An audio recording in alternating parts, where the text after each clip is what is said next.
మరికాసేపట్లో 5వ విడత ఎన్నికల పోలింగ్ ప్రారంభం 49 లోక్సభ స్థానాలకు జరగనున్న ఎన్నికలు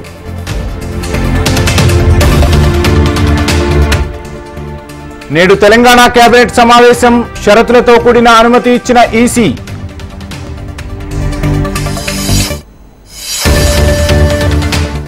నేడు విద్యారంగంపై సీఎం రేవంత్ కీలక సమావేశం స్టూడెంట్స్ వసతుల అంశంలో తీసుకోవాల్సిన జాగ్రత్తలపై చర్చ నేటి నుంచి తెలంగాణలో టెట్ పరీక్షలు పరీక్ష రాయనున్న 2,86,000 మంది అభ్యర్థులు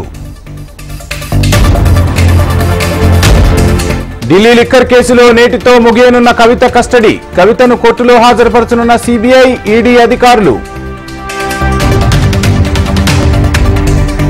తెలుగు రాష్ట్రాల్లో భారీ వర్షాలు కురిసే అవకాశం ప్రజలు అప్రమత్తంగా ఉండాలని హెచ్చరించిన వాతావరణ శాఖ ఫిర్యాదిగూడ మేయర్ కార్పొరేటర్ల కిడ్నాప్ కు కాంగ్రెస్ యత్నం సరికాదు ప్రజాప్రతినిధులపై దాడులు గర్హనీయమని హరీష్ రావు మండిపాటు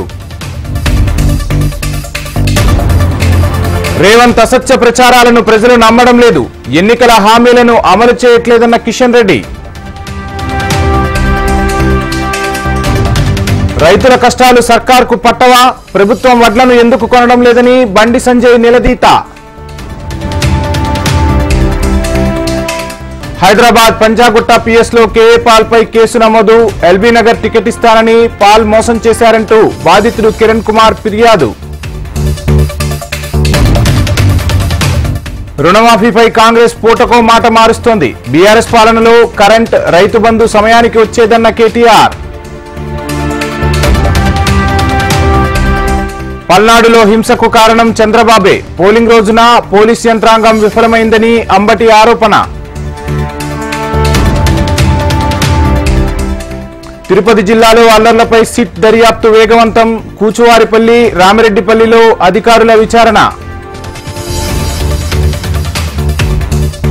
ఆంధ్రప్రదేశ్లో వైసీపీ మళ్లీ అధికారంలోకి వస్తుందని వైవి ధీమా 150కి పైగా అసెంబ్లీ స్థానాల్లో గెలుస్తున్నామని జోస్యం